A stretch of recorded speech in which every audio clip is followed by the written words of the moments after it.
Hello, everyone. This is Negi Apple, a host of the Akaba Home Financial Freedom Mastermind Group, and I'm excited today to be joined by Ginger Faith. And Ginger's been a successful real estate investor for 30 years. She's also a real estate broker and the CEO of Golden Canyon Properties, where she's flipped over 52 houses, 2 of which were featured on HGTV. She's an Airbnb superhost, landlady, and banker. She bought her first profitable commercial real estate investment in 1994, and she's the founder of Your Wealth Network Meetup Group and the Women's Wealth Network in San Francisco Bay Area. As seen on Fox, CBS, NBC, Yahoo Finance, and now the Akaba Home Financial Freedom Mastermind Group. Ginger, welcome. We're happy to have you here. Yeah, happy to be here, Nate. Thanks for having me on today. Of course. And I'm especially excited to have you specifically on here because I don't think of anybody else that could speak to what we're focusing on as an Akaba Home community this weekend. This weekend, we're actually hosting an event called Breaking Ground, Women Crushing It in Real Estate and Entrepreneurship. We're featuring a panel of women in the Atlanta metro that are kicking butt and taking names in both real estate and entrepreneurship. And honestly, you embody that over the last 30 years. And so could you just take a moment to take us to the beginning of how you even got started? Well, I got started. I've been an entrepreneur, a tiny entrepreneur since I was 15 years old. I started off with a window cleaning business. I could make like $100 an hour cleaning commercial buildings and their windows. And so I started off that. And then I started another couple of businesses early on, and one of them took off and did really well. And then I started making money and decided I needed to figure out what to do with it. And so I started reading books, and I read a book called Nothing Down by Robert Allen. And he basically said, you can retire on rentals. And so I started learning about that, and I started getting involved, and I bought my first 6-family house in 1994. I lived in one of the units, and it cash flowed positively immediately. And then I got the bug and started to get involved and say, "Whoa, this is cool." It was a cool Victorian, had a widow's peak, and I made it into a painted lady. It went from looking like a haunted house to a painted lady.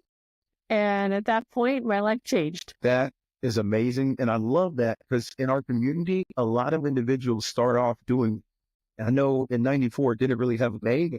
They call it house hacking now, right? Which is incredible. And so when you first bought that house, you mentioned that it started cash flowing immediately. What were some of the thoughts that were going through your head before you bought it? Were you nervous? Were you scared? I was too dumb to be scared. I had more brawn than brains, and my husband at the time was terrified. He thought we were buying a haunted house. It was going to ruin our lives. But I just did the simple math.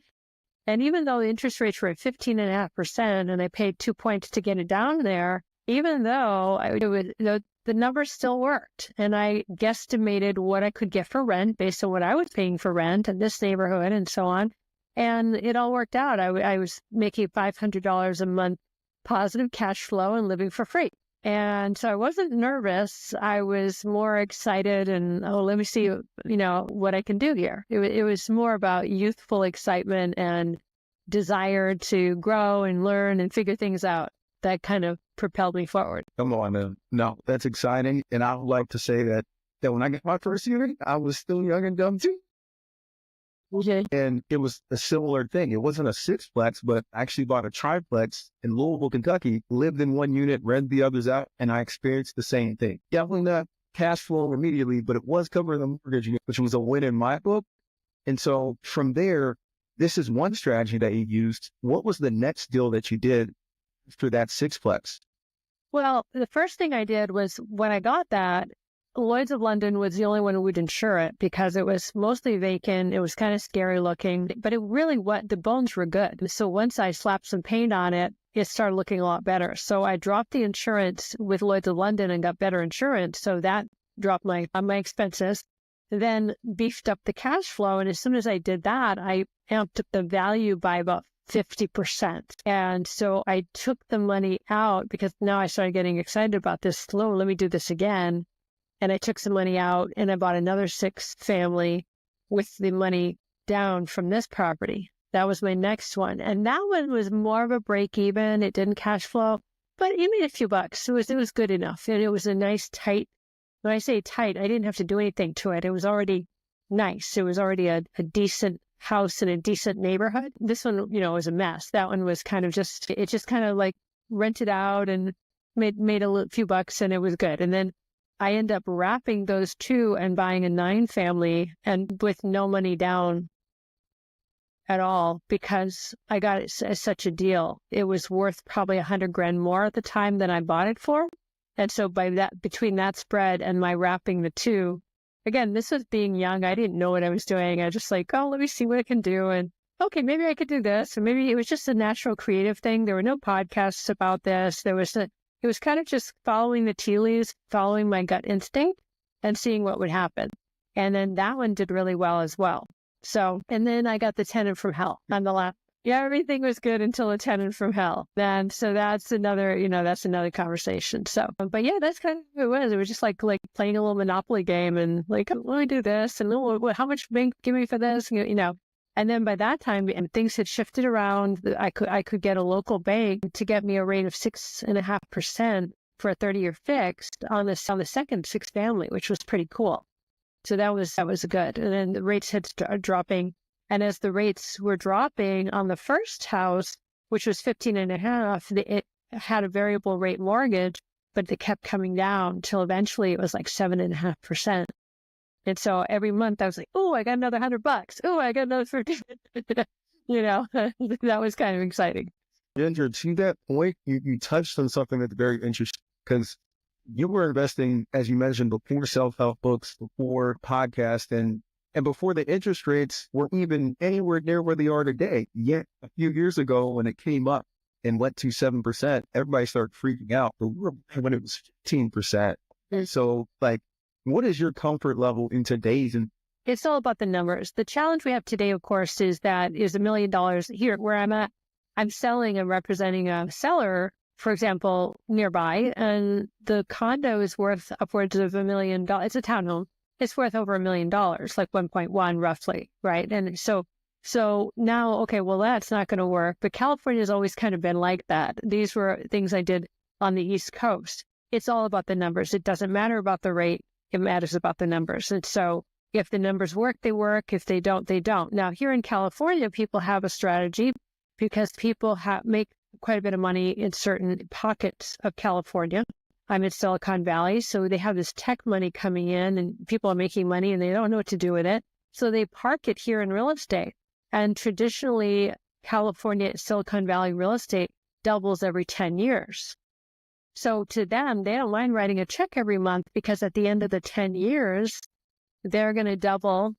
If they have a $600,000, $700,000 investment, that's going to double in 10 years. So those $300-$400 checks, to them, it's the cost of doing business, and they can still rent it out and make some of it back, but ultimately they're going to make more on the back end. So that's one complete way of thinking, like, oh my God, a negative cash flow. Can you support a negative cash flow? Well, some people are very comfortable supporting a negative cash flow, knowing if they check the numbers, the values keep going up. And at some point, they're going to be able to cash out. So that's one way. It's all about the numbers. It's not really about the interest rate. But being spoiled at 3%, when everybody grabbed what they could at 3, 2, 3, then, I mean, God bless you if you got to experience that and grab that. That's wonderful, because you'll never get that again. Come on now. I know it. And it's one of those things, like when you look over even just 30 years, which is not that long, it was 15% at one point, right? So we're actually right around where the median's been for the housing market over 30 years. And so it's not something to freak out about. To your point, it's about running the numbers and making sure it works as an investor. Yeah, the challenge is that the prices are high and the interest rate's high. And everybody expected that they would come down, and they really haven't, because the demand is still high. The demand for a million reasons is still high. So we expected a flattening of the economy, but the economy has been so robust, and there's such a demand on real estate between Airbnbs and rentals and the population explosion and all of that. And the lack of construction over the last 10 years nationally all of these things have compressed in on the situation so that there's a great big demand. Agreed. And I'm going to ask you a little bit later to pull out your crystal ball.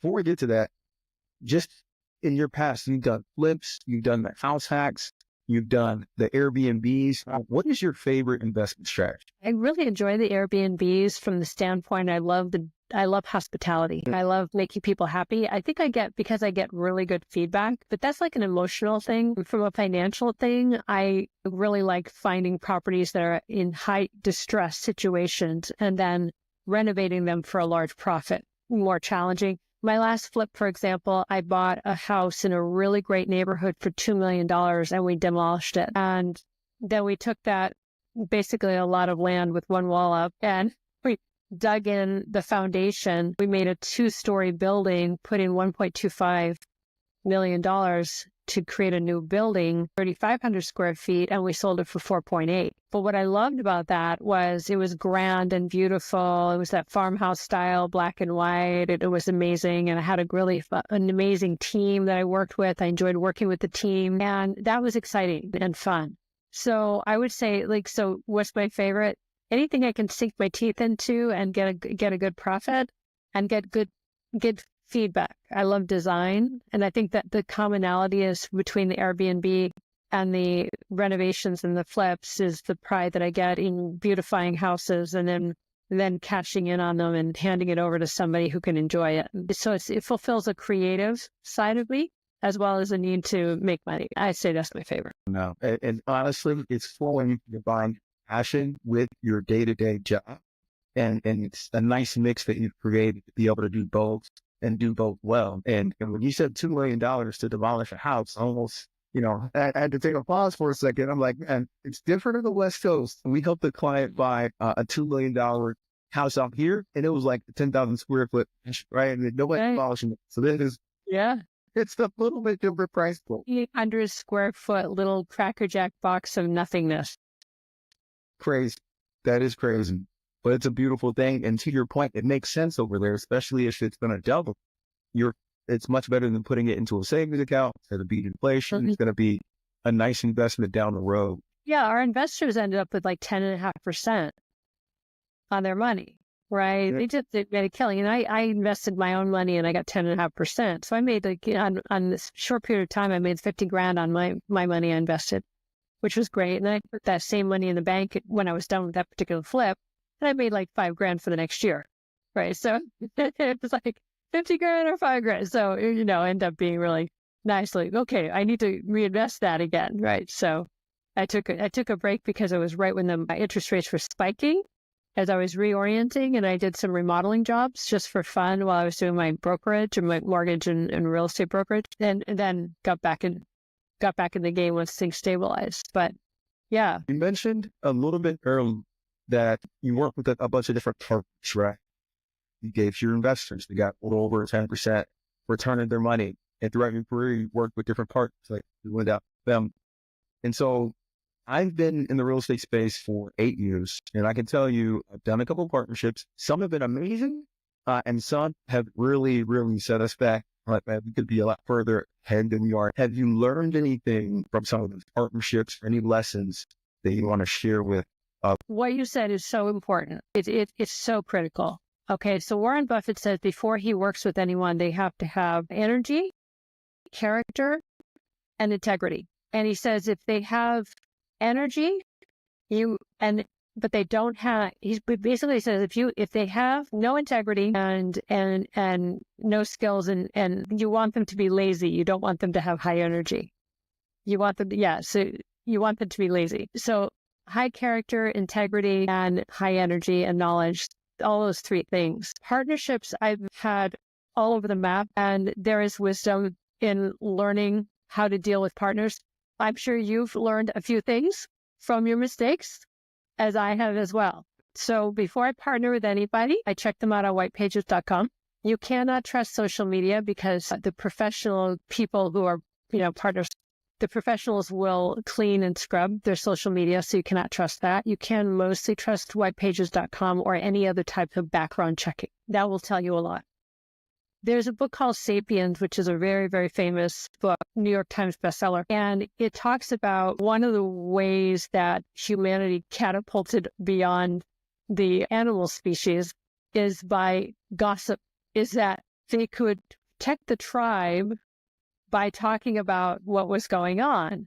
And in many cultures, we see more of it or less of it. Now, I'm not a gossip person, but if I'm partnering with somebody, I want to know who that person is and their reputation. I want to know their reputation. And if you start poking around in groups, you're going to find out what the reputation is on a person.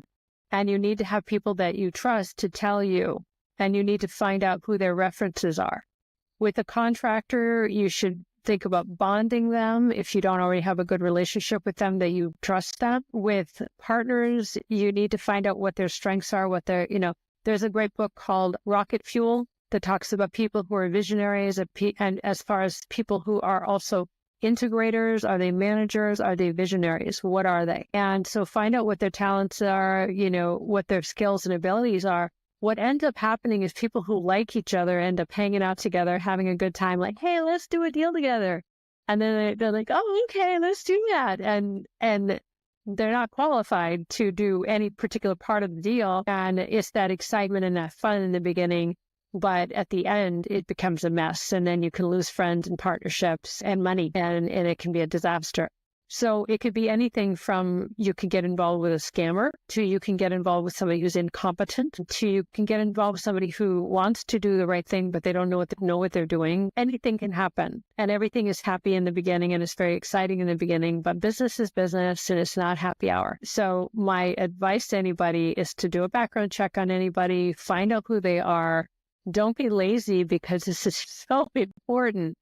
I don't trust anybody that just comes to you and they want to do a deal with you that you haven't vetted them.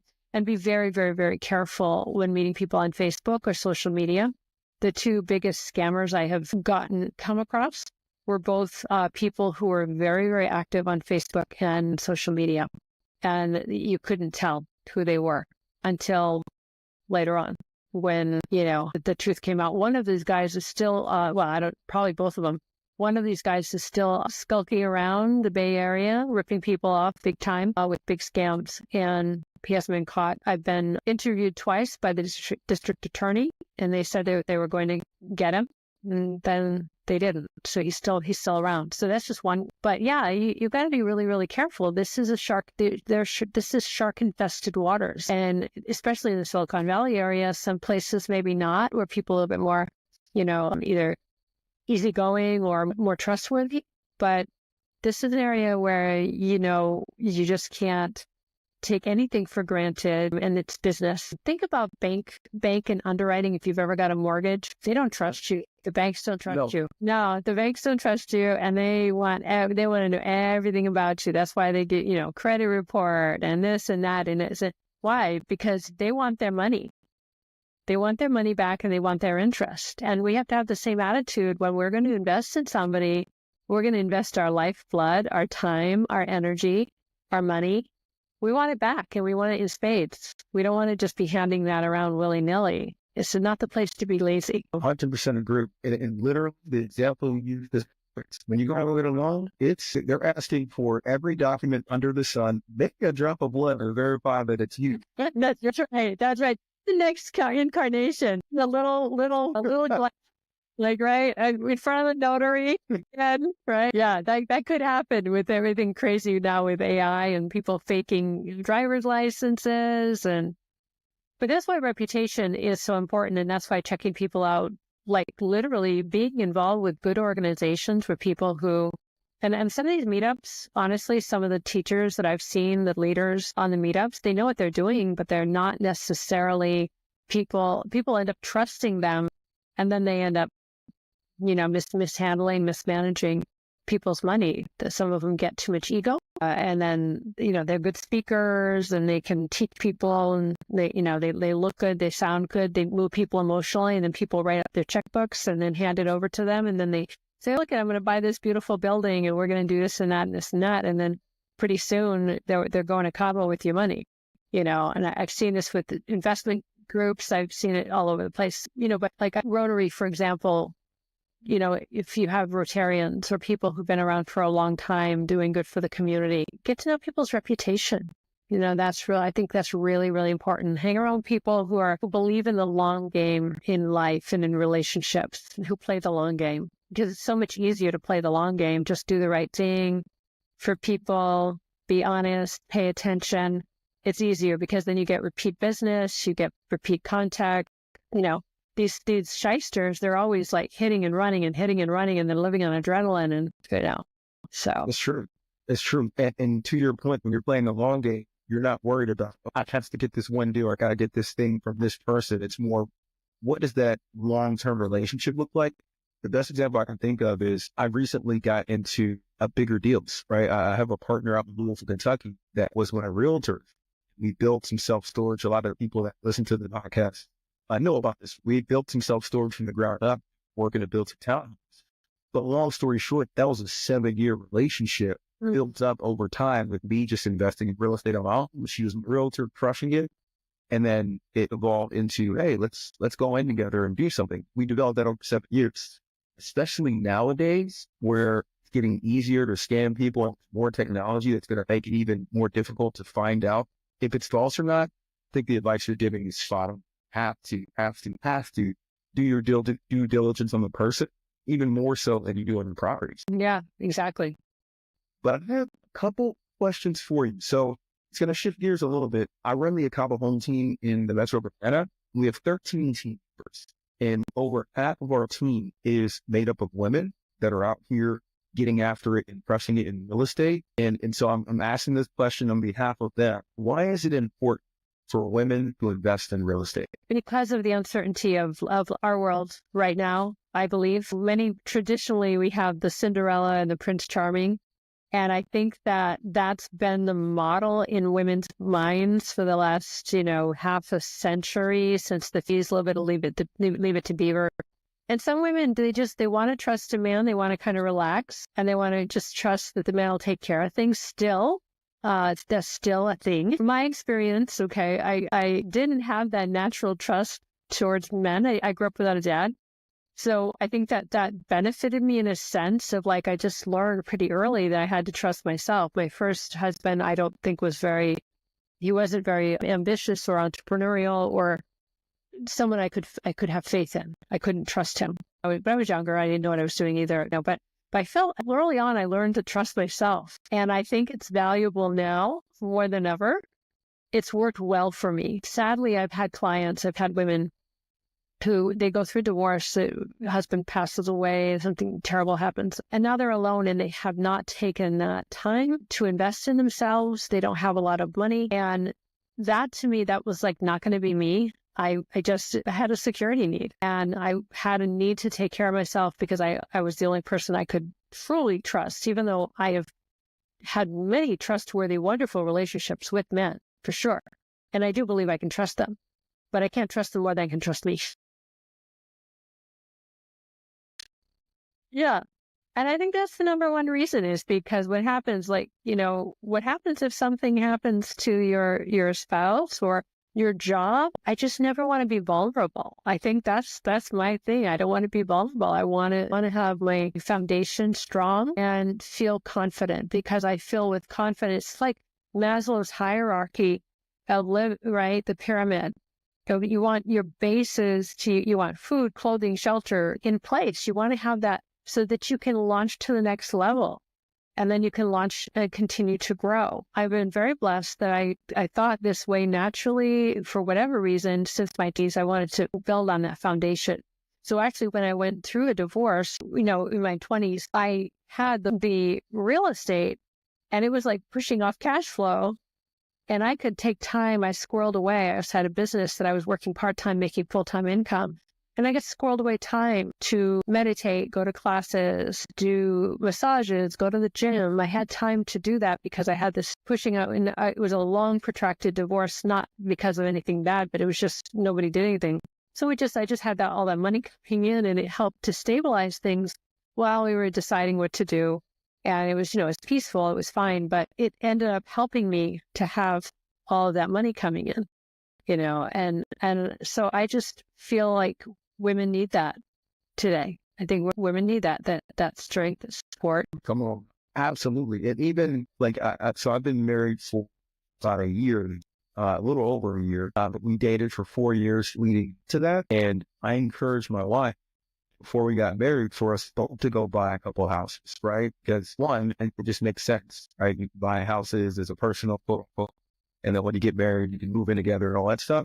But it does do something for you to be able to point to an asset and say, hey, this has my name on it. This is right. Like, I wanted her to be able to feel that accomplishment and for both of us to continue to grow that network jointly and on our own as well, which is awesome.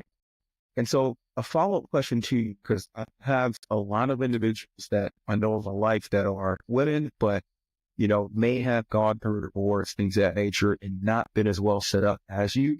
And so if somebody unfortunately has to go through that, maybe they're maybe they're, in their 40s, their 50s, how can they still become independent, wealthy after going through that later in life? Yeah, I love that question. I think that there's a lot of that going on right now. Okay. Well, first of all, people who go through that, it's devastating for them because they're not prepared, right? If you're saying that they're not set up, right? If you go through a divorce and you're in your 40s, 50s, it's devastating if you're not prepared. So sometimes women will try to grasp, they'll try to get as much as they can out of the divorce. I don't have any issue with that. Do whatever you need to do, negotiate to protect yourself, but that's fine. So you can have a foundation. But ultimately, this is about personal development. If you're going to get involved in the real estate and the entrepreneur space, it's about personal development. And so I highly recommend that people at that time just work on simplifying and getting their foundation strong. But I also think that you can compress time if you want to, and you can do more in 5 years than you've done in the last 20, if you just put your mind to it. And so I would recommend that people really, first of all, work on themselves emotionally, but then second of all, get involved with people who are doing things that are interesting, that are in the line of what is their own natural gifts. Get involved with people and learn and grow. But then ultimately, you need to have the attitude that the buck stops here. This is your life. You're the hero of your journey, that there's no Prince Charming going to save you. It's just, and they probably just figured that out. A little too late, they figured that out. But save yourself, like literally just save yourself and celebrate the fact that you can.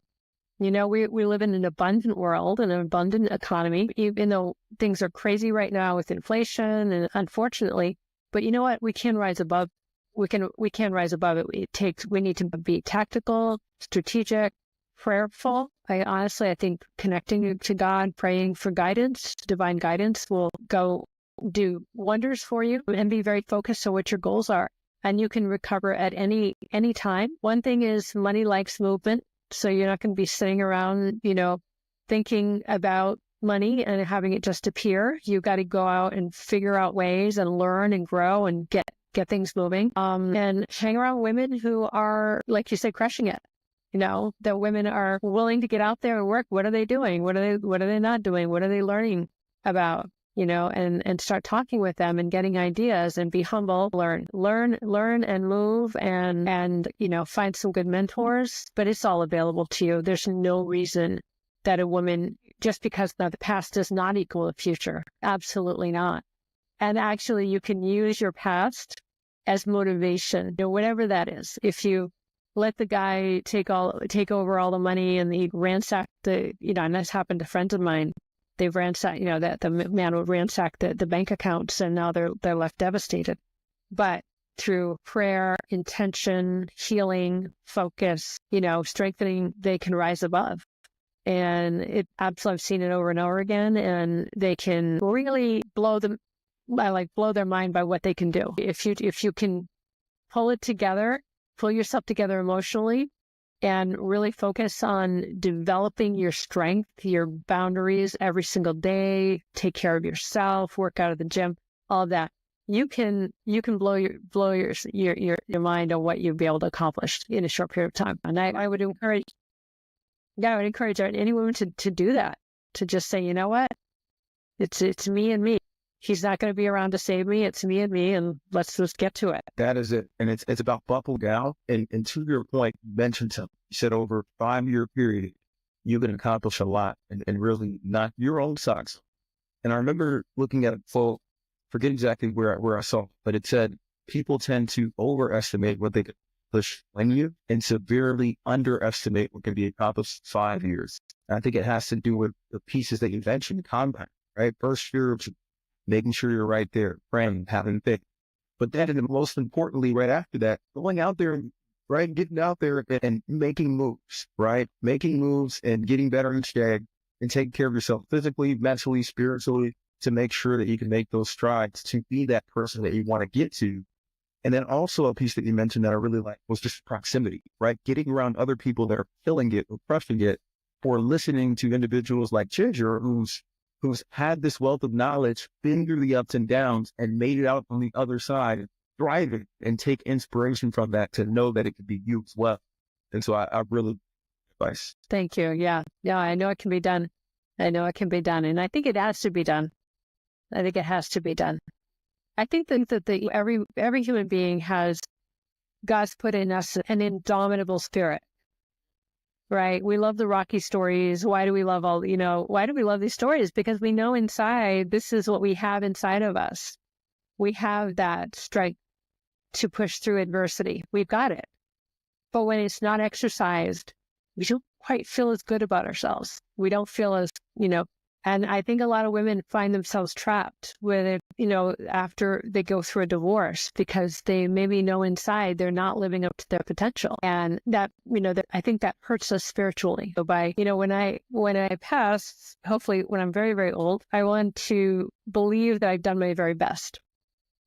I recently had a strange experience. I was on an airplane and we had to have an emergency evacuation about 3 weeks ago. Yeah, heads down, stay down, heads down, stay down, So there was an announcement at 38,000 feet in the air that we were going to have an emergency evacuation.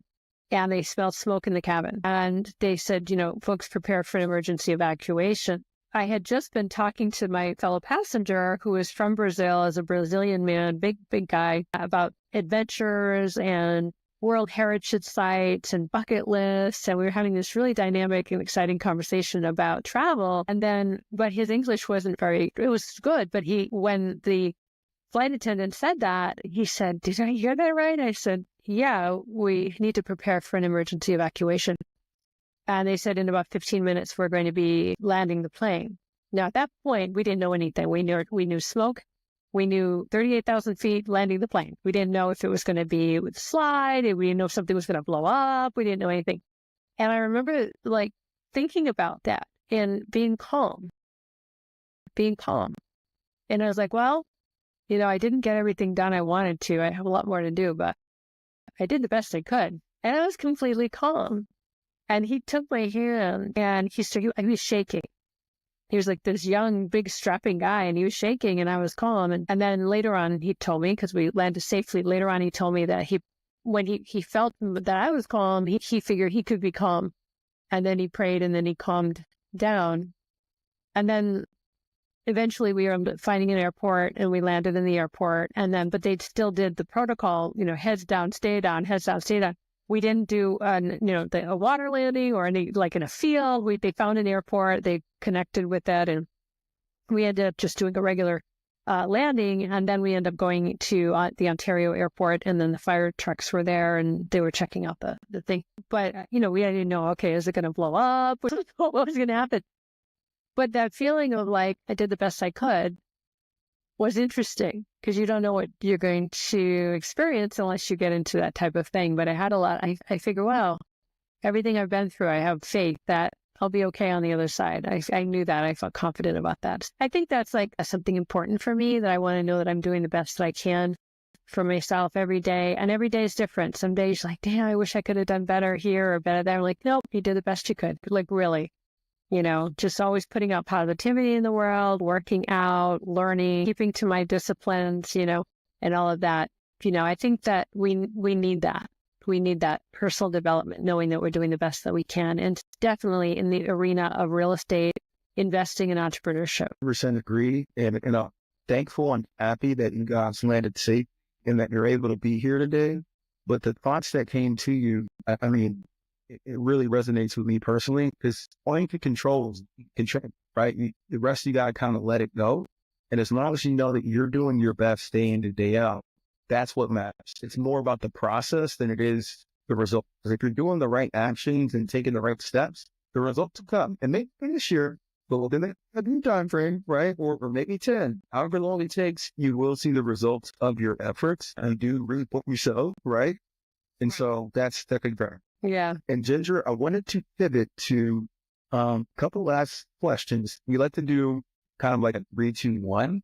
And the first 3 is, what are 3 books that you would recommend to the audience that have been transformational? Well, I've read over 1,000 books, so that's not easy.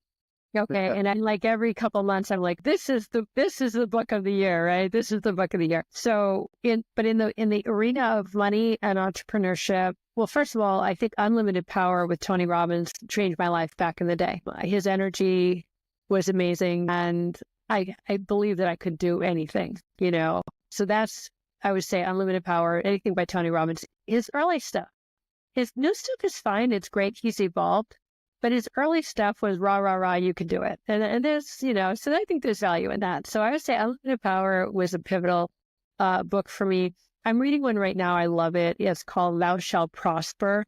And one of the things I've always appreciated and respected is that the Jewish community, globally, they've gone everywhere. They've gone to so many different nations. They lived everywhere, and they have solidarity, and they're always doing well financially. Like, why are Jews always making money? What are they doing that's different from other people, right? And this is a Jewish rabbi who wrote this book, Thou Shalt Prosper, and he extrapolates all of the principles that the Jews live by when it comes to money. And I think that is so interesting and fabulous, because I've always been fascinated, and then somebody recommended it. And then when I was reading it, I was blown away. So, for example, he mentions that there's, in the media, there's almost like a war on money and capitalism. Like, a lot of times you'll watch shows and it's the greedy capitalists that are ruining the small hometown, Or the investors buying everything up. Right. And they're always the bad guys. But if you look globally, there was a lot of poverty. We have a higher standard of living because of capitalism, and the Enron stories, which is like 1 in a million. But normally, I think we need to just disconnect from the brainwashing of the media. Like, there's bad capitalism and there's good capitalism. There's both, right? And I think we need to think our own thoughts regarding money. But that's one of the things he said, that there's this assault on the way people think about money. The Jews don't have that thought at all. They think money is beautiful. Money's great. This is how you feed your family. This is how we make things happen. They have a completely different attitude, and it's healthier and it's more alive. And so to me, I love that book. I'm about halfway through it. And so that's another one. And you said 3, right? 3 books? Please. 3 books? Okay. I'm taking notes. I'm ordering that one today. Yeah. I would highly recommend that one. And then let me think, another one. Right now I'm reading Investing in Retail Properties by Gary Rappaport, who owns a ton of really, really high-end retail properties in the West Virginia and Washington, D.C. area. And he's been doing it since the 70s. And I think if you're interested in that particular, which I am, I think that's a very good Bible to dive into. So those are 2 that I'm reading now, and then ones that's ancient and classic and that set the sails. Typically, at least one of the 3 I've read, I haven't read any. So I'm going to at least get one of these Audible. I think the Tony, some to listen to him or somebody kind of narrate that, but the Thou Shalt Prosper, or read that in my hands. Yeah. Shifting over to the 2, what are 2 people that you've met along the journey that have truly impacted where you've gone in your career? My therapist, Rachel Smith, she loved me. She was the first woman who loved me. I came from a dysfunctional family, but she really healed a lot in me, helped me so much. So I would say that was huge. And then somebody who's my friend to this day, his name is Rob, and I met him in 1997 while we were both going to a neurolinguistic programming NLP boot camp for 1 month in Winter Park, Colorado. And I learned about NLP through Tony Robbins, and it helped to change my life. Some of the techniques were amazing, so I wanted to learn more. So I took off a month, And then I met Rob, and he has been instrumental in he's an accountant, a successful day trader, and has a Mormon elder, and he just had a good philosophy of living and thinking. And he was a caring human being, and he's very, very loved by many, many people because of almost a spiritual quality to him and a wisdom. And he helped me a lot. And I'm forever grateful. And we're still friends today. So that's great. Well, yeah. Nothing like a decades-long friendship. That's amazing. Mm-hmm. That's pretty cool. And you're able to kind of grow together and see the differences over the years. And the last one is, what is one piece of advice you would give to the 20-year-old to get to where you got to today, or even 20-year-old Ginger? Trust yourself. Trust yourself. You're stronger than you think. Yeah, I really wish I could get that. I could have got that. Trust yourself. Yeah. Yeah. Come on. That is amazing. And it's advice that I'm going to share this with my team. As I mentioned before, I've got a solid, awesome team. I think they need to hear that message, because if you don't trust yourself, right, it's hard to depend on others to give you that trust. You should trust yourself and know you can accomplish it. And fast forward and look where you are today. So, Ginger, I truly, truly appreciate you joining us in the Powerhouse Financial Freedom Mastermind Podcast. And if anybody wants to get in contact with you, what is the best way?